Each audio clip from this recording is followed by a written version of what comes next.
Jadi hadis yang mau kita kaji ini kitabnya namanya Sahih Al-Bukhari. Apa namanya? Sahih Al-Bukhari. Sebetulnya judulnya panjang. Al-Jami' Al-Musnad Al-Mukhtasar min umuri Rasulullah sallallahu alaihi wasallam wa sunanihi wa ayyamih. Kenapa kitabnya ini disebut dengan Al-Jami'? Jami' artinya semuanya ada. Karena di dalamnya ada akidah, di dalamnya ada fiqih, di dalamnya ada akhlak, di dalamnya ada sirah, di dalamnya ada doa, di dalamnya ada zikir. Maka disebut dengan Al-Jami'. Kenapa disebut musnad? Karena di dalamnya bersanad. Apa itu sanad? Silsilah. Al-Jami', Al-Musnad, Al-Mukhtasar. Mukhtasar, kenapa disebut kitab ini mukhtasar, ringkasan? Karena hafalan hadisnya 600.000 hadis. Yang ada di kepala Imam Bukhari itu 600.000 hadis, 600.000 hadis.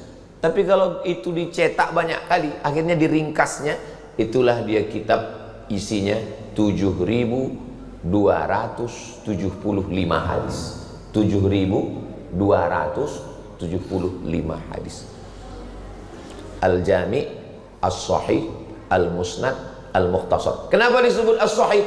Karena semua hadis yang ada dalam kitab ini sahih. Rupanya hadis itu berapa? Yang paling tinggi sahih. Di bawah sahih hasan. Di bawah hasan dhaif. Di bawah dhaif maudhu'. Maudhu' tak boleh diriwayatkan sama sekali, hadis palsu. Al-Bazinjan syifa'un min kulli da'. Terong obat dari segala macam penyakit. Itu hadis palsu. Siapa yang membuat? Tukang jual terong. Biar terongnya itu laku. Hadis palsu tak boleh diriwayatkan sama sekali. Hadis dhaif, hadis dhaif banyak kali. Allahumma barik lana fima razaqtana wa qina azabannar. Hadis dhaif. Awaluhu rahmah, awsatuhu maghfirah, akhiruhu itqu minan nar. Hadis dhaif. Utlubil ilma walau bisin, tuntutlah ilmu walau ke negeri Cina. Hadis dhaif. Sekarang banyak ustaz-ustaz berceramah, hadis dhaif tak boleh diriwayatkan. Hadis dhaif, kata Imam Nawawi, ajma'al ulama'u ala jawazil amali bil hadisid dhaif. Ijma' ulama boleh mengamalkan hadis dhaif kalau cukup 5 syarat. 1, bukan masalah halal haram. 2, bukan masalah akidah. 3, tak ada periwayatnya yang kazab, penipu, pendusta, pembohong. 4, masih bernaung di bawah hadis sahih. 5, untuk fadail a'mal, motivasi beramal. Misalnya ada ustadz nanti khutbah Jumat, disampaikannya, semangatlah anak-anak Medan menuntut ilmu. Utlubil ilma walau bisin, tuntutlah ilmu walau ke negeri Cina. Boleh apa tak boleh? Boleh. Apa pula salahnya? Bukan masalah akidah, bukan masalah fikih, bukan ada periwayatnya yang pendusta. Masih bernaung di bawah hadis sahih dan untuk fadail a'mal, memotivasi supaya orang belajar. Tuntutlah ilmu ke negeri Cina. Dulu begitu. Sekarang tak perlu karena Cina itu sudah datang kemari. Sampai jauh-jauh ke sana. Nah, jadi jangan sembarangan. Ini baru mendengar 2 kali YouTube, orang anti hadis dhaif langsung menyalah-nyalahkan orang. Hadis hasan dan hadis sahih tak ada ikhtilaf antar ulama, boleh diamalkan. Jadi hadis yang mau kita bahas subuh ini hadisnya hadis sahih, tak ada ikhtilaf. Kenapa sahih? Karena semua yang ada dalam Sahih Bukhari itu sahih, hadis sahih. Bukhari bukan nama orang. Imam Bukhari bukan nama orang. Bukhari artinya orang Bukhara. Bukhara, Bukhari. Orang Makkah, Al-Makki. Makkah, Al-Makki. Madinah, Madani. Medan, Medan. Nah, jadi kalau ada nanti nama Ustadz Al-Mukarram, Ustadz Abdul Somad Al-Maidan, dikomplain orang, apa pula Al-Maidani, bukan orang Medan dia katanya. Man sakana baladan arba'a sanatin, man sakana baladan arba'a sanawatin faqad sahha an yunsab ilaih. Siapa yang tetap di suatu kota selama 4 tahun boleh dipakai nama kota itu. Jadi kalau ada orang yang menyebut nama Itu namanya Ustadz Abdul Somad Al-Maidani itu. Ah, bukan orang Medan dia. Iya, tapi dia dulu sekolah 5 tahun di Medan. Nah, itu jawabnya. Boleh dipakai. Ini daerah mana nih? Daerah kecamatan apa? Labuan Deli. Al-Delhi. Nah, dulu ada namanya ulama besar Ustadz Hussein Sardani, tamat dari Irak, dari Baghdad, Irak, dari tempat Saddam Hussein. Namanya Syekh Hussein Sardani, ulama besar Al-Wasliyah. Sardani itu dari Serdang. Serdang itu Sardani. Ulama besar. Jadi ulama-ulama besar. Dulu waktu saya kuliah di sekolah di Muallimin, yang mengajar saya namanya Ustadz Hafiz Yazid.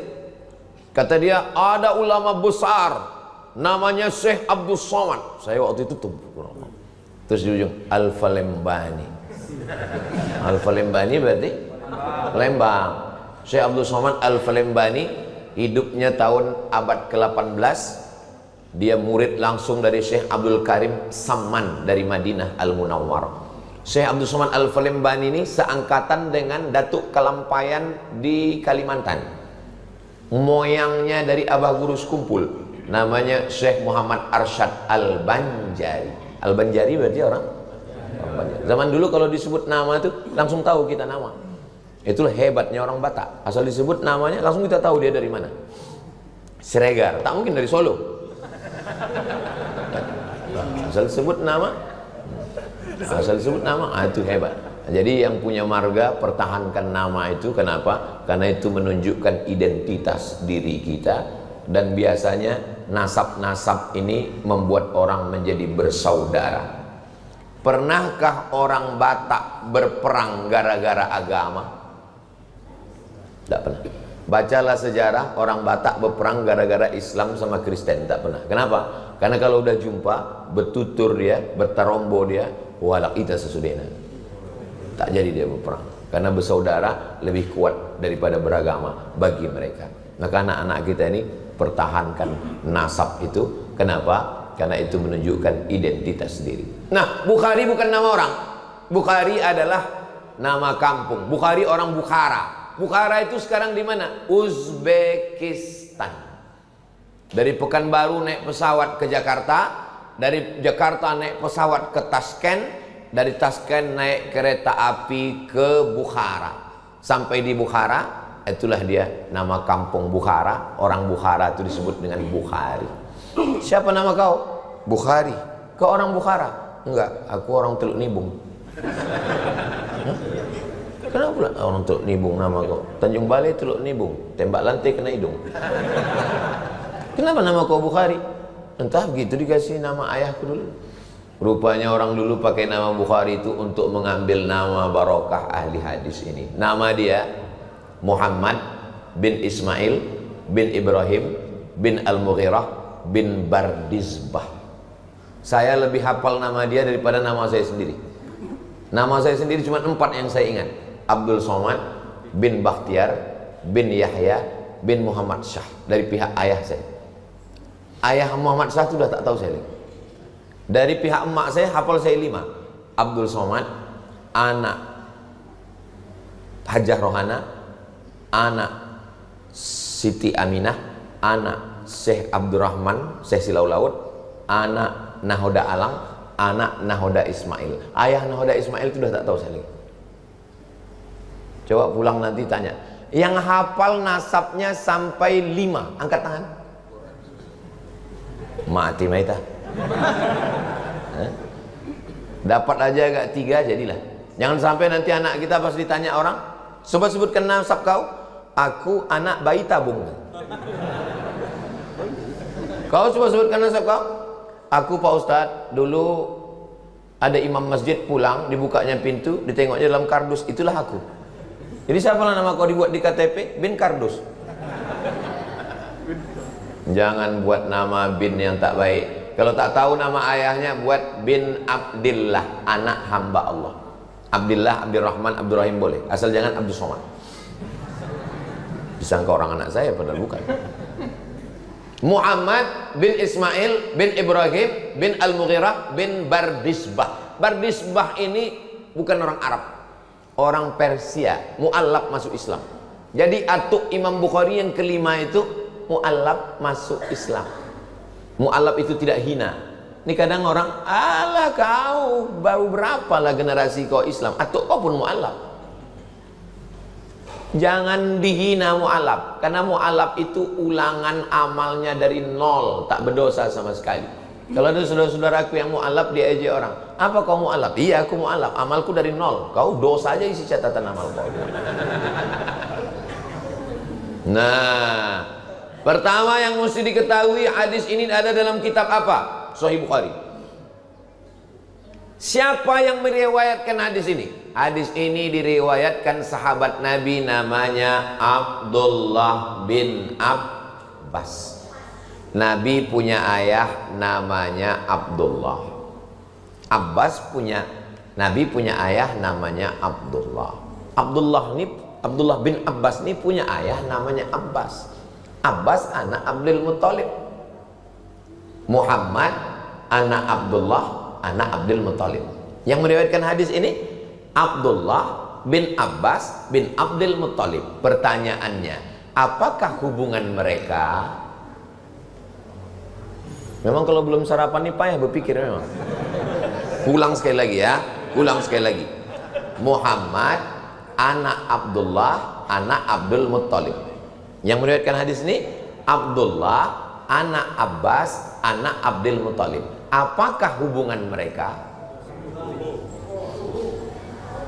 Kalau emak saya dengan emak dia adik-beradik, itu namanya sepupu. Tapi kalau ayah adik-beradik namanya sewali. Nah, ini mesti tahu nih anak-anak ini. Kenapa anak tak tahu? Karena ayahnya tak menjelaskan. Itu saudara sepupu, sikit-sikit sepupu, sikit-sikit sepupu. Kalau emak adik-beradik itu namanya sepupu. Kalau nenek adik-beradik dua pupu. Itu saudara kau. Ustaz sama dia macam mana? Kami dua pupu. Saya dengan Bang Idris yang berpantun-pantun tuh dua pupu. Nenekku namanya Siti Aminah, nenek dia namanya Siti Fatimah. Siti Aminah dengan Siti Fatimah ini sama-sama anak Syekh Abdurrahman. Jadi kami dua pupu karena nenek kami adik-beradik. Kalau emak adik-beradik namanya sepupu. Kalau ayah adik-beradik namanya sewali. Kenapa disebut ayah adik-beradik itu sewali? Karena kalau mati ayahnya, mati atuknya, mati adiknya, mati abangnya, bisa dia mewalikan nikah. Itu maka disebut dengan saudara sewali. Kalau emak kita dengan ayah dia adik-beradik, apa namanya? Kalau bahasa Melayunya peseloroan. Kenapa disebut peseloro? Karena dia berseloro, lama-lama berlaki berbini. Awalnya berseloro, lama-lama nikah. Nah itu dia peseloroan. Baru tulang. Paham? Kalau bahasa Arabnya namanya binti ammi. Begitu. Anak-anak kita ini mesti saya jelaskan. Saya di rumah emak saya itu saya jelaskan. Ini namanya Syekh Abdurrahman. Dia punya anak namanya Siti Fatimah. Siti Fatimah punya anak namanya Siti Ruqyah. Yang dari induk ini namanya Siti Aminah. Punya anak namanya Syekh Muhammad Ali. Nama adiknya lagi Siti Hadiah. Yang ini punya anak namanya Syekh Abdul Latif. Nanti punya anak-anak. Jadi setiap datang tamu hari raya aku tanya, kau sama ini apa hubungan kalian? Tengok itu. Oh, nenek kami adik-beradik. Kalau tak dibuat begitu orang tak tahu. Lebih kenal dia kawan di Facebook.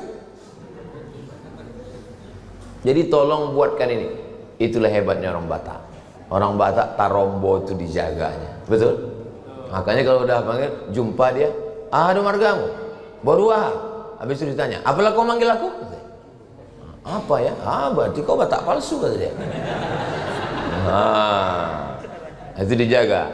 Karena ditutur urut ke atas, kita ini rupanya bersaudara. Halak kita sesudena. Rupanya bersaudara. Ustaz janganlah bilang Batak, kami orang Jawa. Sedulur, sederek, sedoyo kabeh. Pripun kapare panjenenganipun? Muga-muga sing melu acara iki padha kabeh mlebu nang surga. Aku ya iso ngomong Jawa. Nek sampean arek ngomong aku iso. Sampean wong Jawa apa wong Batak? Ora Jawa. Rega-rega. Saudara yang dimuliakan Allah Subhanahu wa taala. Lah ya ada orang awak di siko. Di mana kampung? Pekanbaru. Enggak ada orang awak Pekanbaru mah. Payakumbuh. Lai suku apa?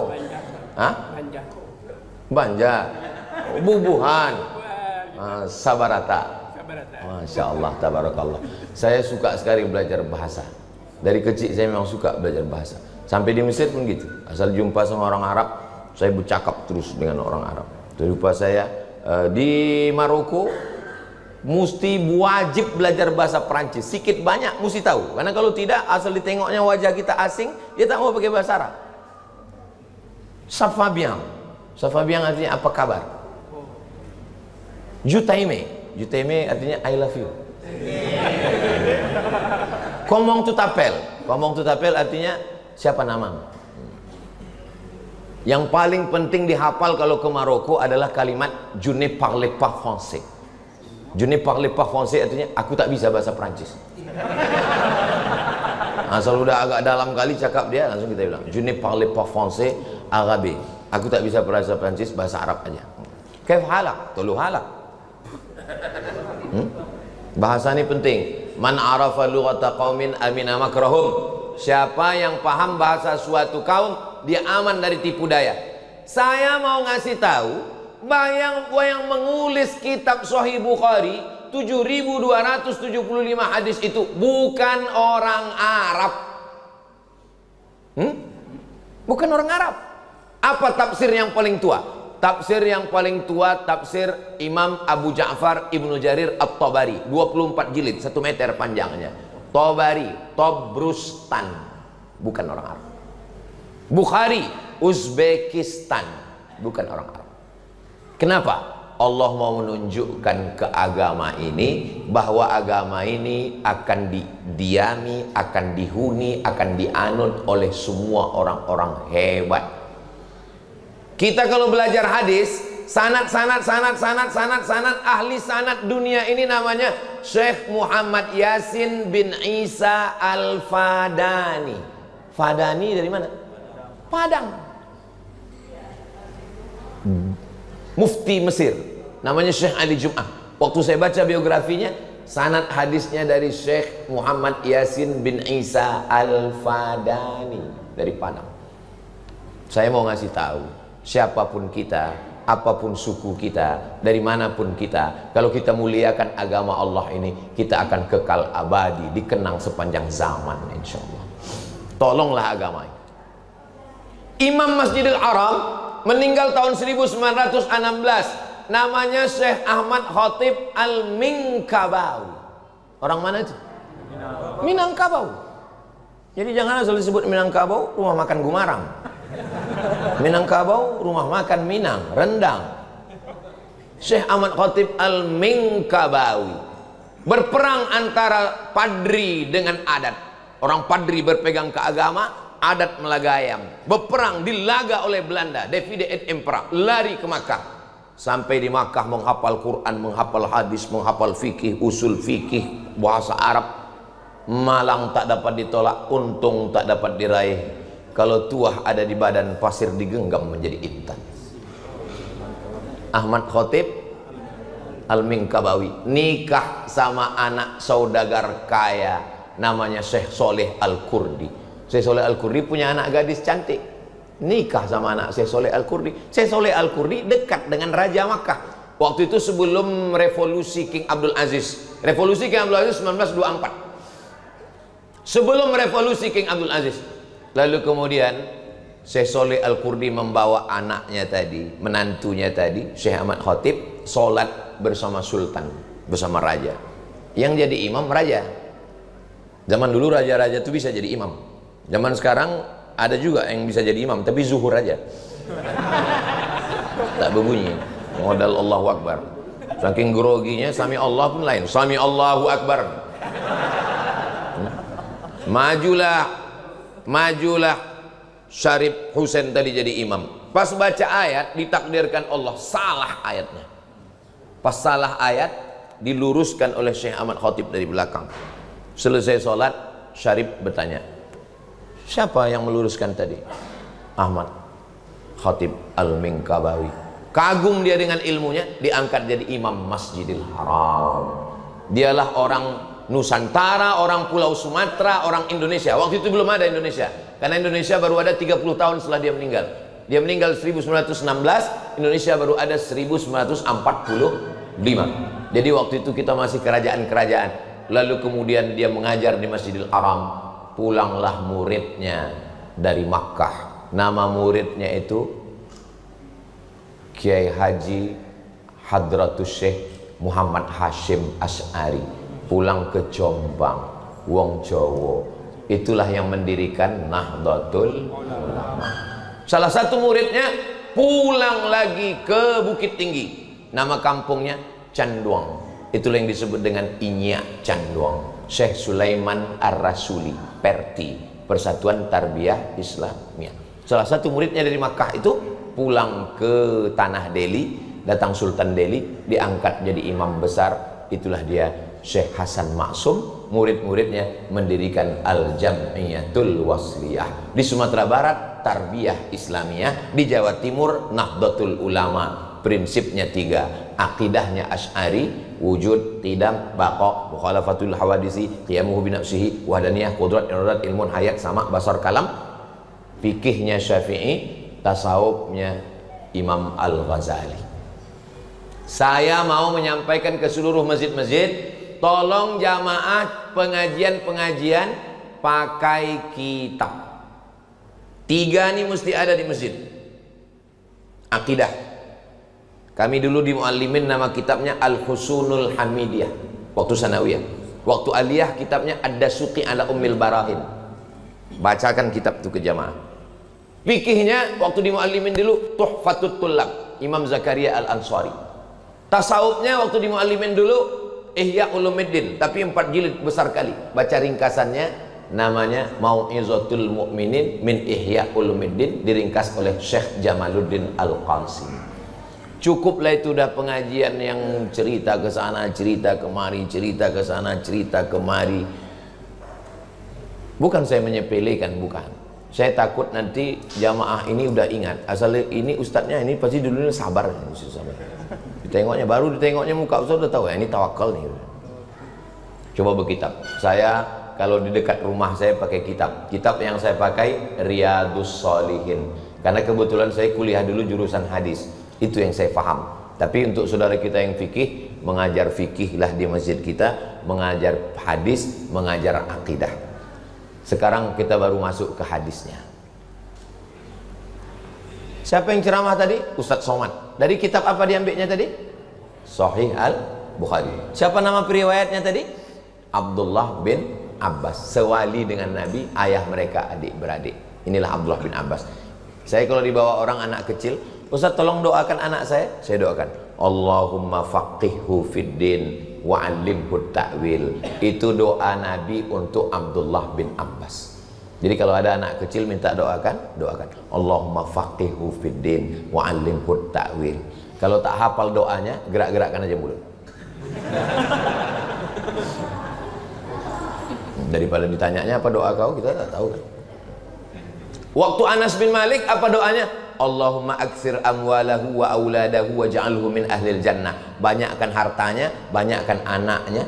Tak ada disebut banyakkan bininya.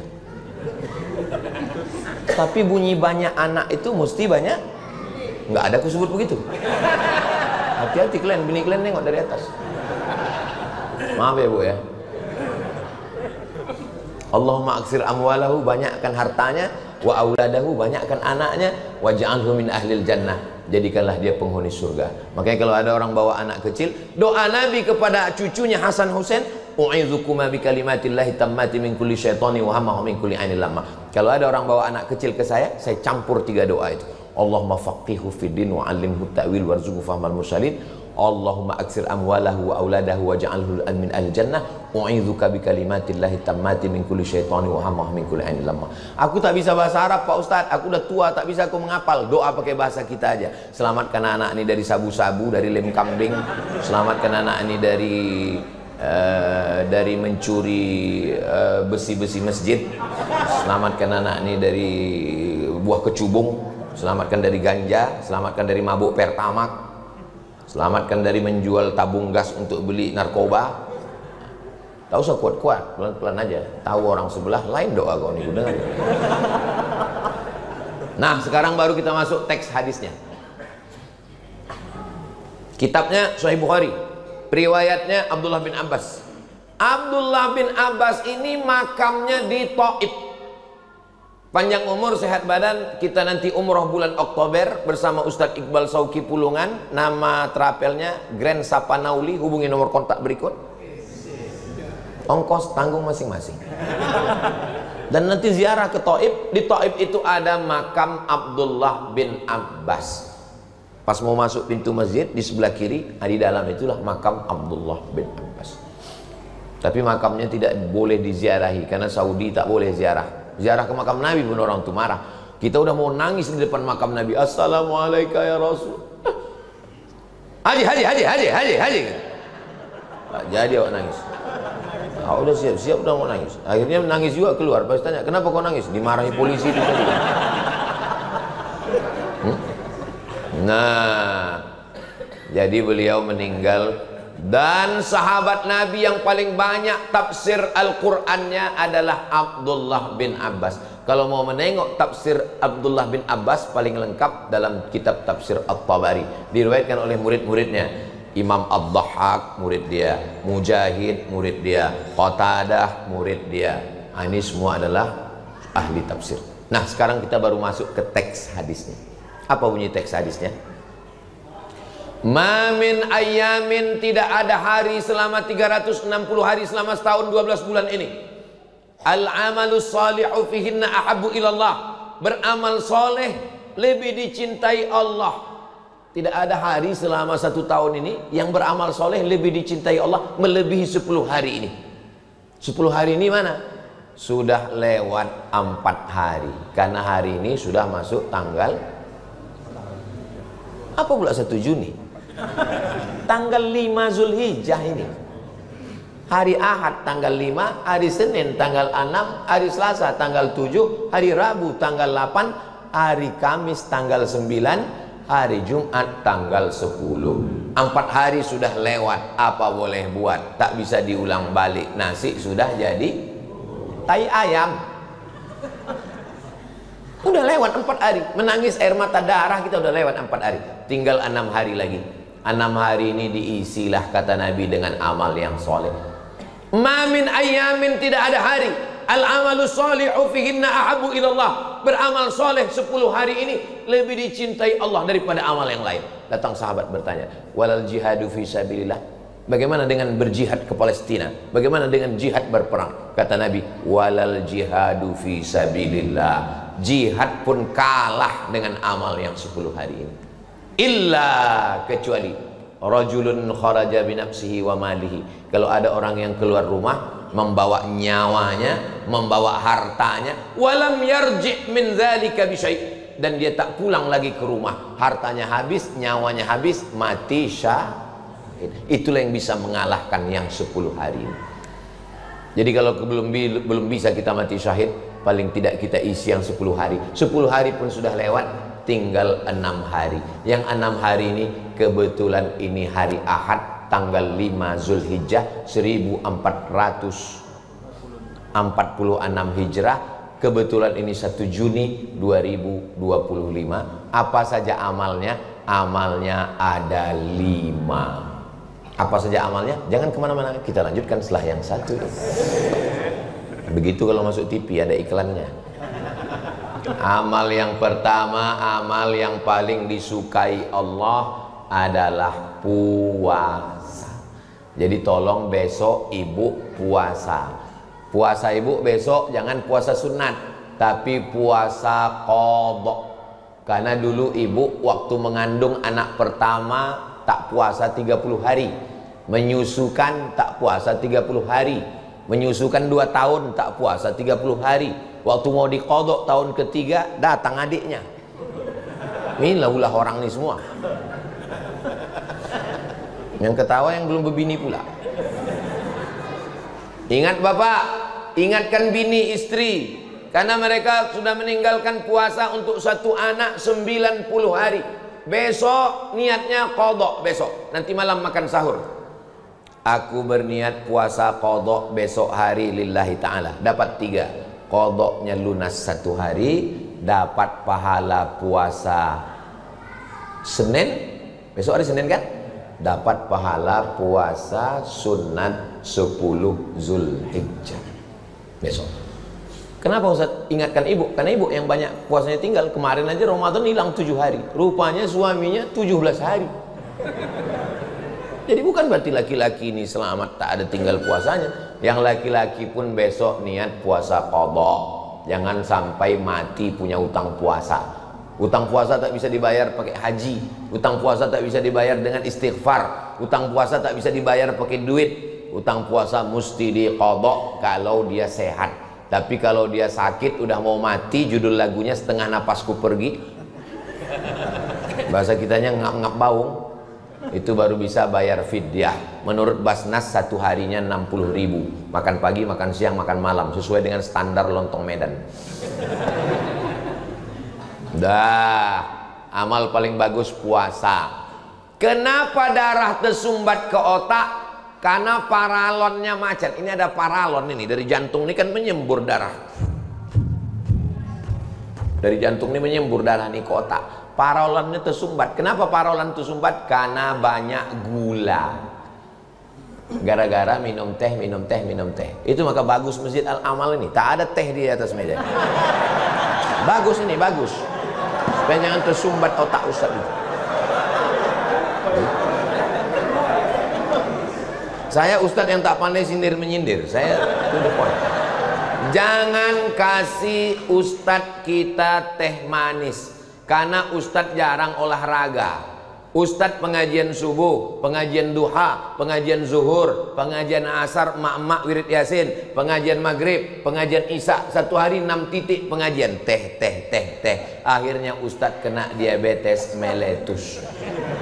Kalau kalian sayang sama Ustadz, jangan kasih dia air teh. Tapi air putih kasih lah. Ini air putih pun tak ada.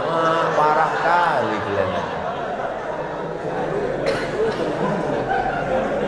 Ini sebetulnya subuh saya paham. Kenapa? Karena semua pengurus sedang puasa sunnah. Jadi disangkanya Ustadz ini puasa juga. Ustadz kan mengajarkan puasa sunat 10 hari. Jadi kami puasa. Kami sangka Ustadz, aku musafir. Musafir. Ini subuh ini sebetulnya jadwal Al-Mukarram Ustadz Ustadz Musahur Siregar. Ini jadwal beliau. Mestinya pengurus kalian telepon Ustadz Musahur, besok jadwal Ustadz kan? Iya. Ada yang mengundang Ustadz Somad ke Masjid Al-Amal. Kalau Ustadz mau datang, jumpa, datanglah. Tapi kalau tidak, mana tahu ada jadwal lain, kami maklum. Jadi begitu adabnya. Jangan tak kalian kasih tahu. Itu namanya pengurus tak beradab. Kasih tahu. Bukan berarti saya tak senang Ustadz datang. Senang saya silaturahim. Tapi banyak masjid-masjid yang lain mungkin mengharapkan kedatangan karena dai kita kurang. Banyak sekarang orang tidak mau jadi ustadz. Yang paling payah mencari jodoh istri adalah ustadz. Kok ustadz tahu? Aku mengalami macam itu. Orang kalau minang anak gadis, dia tanya, apa titel kau? SH, masuk, pengacara. Apa titel kau? SE, sarjana ekonomi, masuk. Jadi kau tanya, apa titel kau? SAG. Alam goib ini kata dia. Apa titel kau? LC, dari Mesir, LC. Lagi cemas ini katanya. Saya, cucu atuk saya 40 orang. Apa kata atuk saya? Cucuku 40 orang. Yang satu ini namanya Abdul Somad. Aku yang mengasih nama dia Abdul Somad. Jangan sekolahkan umum. Dia mesti sekolah agama. Aku mau dia jadi ulama. Kalau aku hidup, aku menanggung biaya kuliah dia. Kalau aku mati, itu ada kebun kelapa 2 hektar untuk biaya kuliah dia. Jadi saya jadi ustadz ini bukan mendadak jadi ustadz.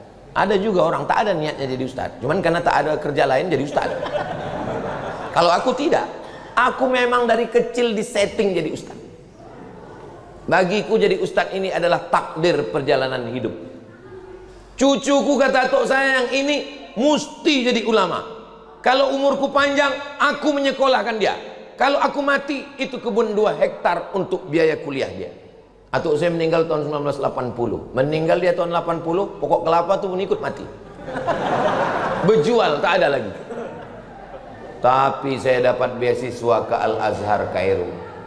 S2 saya dapat beasiswa ke Maroko. S3 saya dapat lagi bantuan ke Sudan. Profesor saya dari Universiti Islam Sultan Syarif Ali Brunei Darussalam. Semuanya itu saya yakin karena barokah atuk saya berniat baik. Bapak kalau punya anak 5, punya anak 3, 1 tuh wakafkan ke agama Allah jadi ulama. Jangan takut anak tak makan. Kami sama Ustadz Sregar kurus begini bukan karena tak makan. Memang udah takdir kami begini. Jangan takut anak sekolah agama tak makan. Kalau ada orang yang takut menyekolahkan anak cucu ke agama takut tak makan, tolong bawakan dia ke rumah sakit. Periksakan. Jangan-jangan lambungnya dekat sama otaknya. Otak udang. Di situ otaknya, di situ lambungnya. Disengaja dijauhkan Allah otak ini dengan lambung supaya apa? Supaya kita jangan berpikir hanya makan. Karena memang belum sarapan ini makan aja pikiran kita ini. Kenapa darah macet masuk ke otak? Karena minyak. Dari mana minyak datang? Santan. Makan lontong Medan, santan. Soto Medan, santan. Kuah kacang berlemak, santan. Gorengan-gorengan, minyak. Minyak, santan, kolesterol tersumbat. Obat yang paling bagus puasa. Maka kalau ada bapak-bapak sakit-sakit, tak enak badan, asam urat, asam lambung, asam kumbang, asam sulfat, tidak ada obat lain, puasa. Makanya dalam hadis dikatakan sumu tasihu, berpuasalah kamu maka kamu akan sehat. Ini banyak sekarang perempuan-perempuan ini puasa, pas ditanya puasa apa? Diet.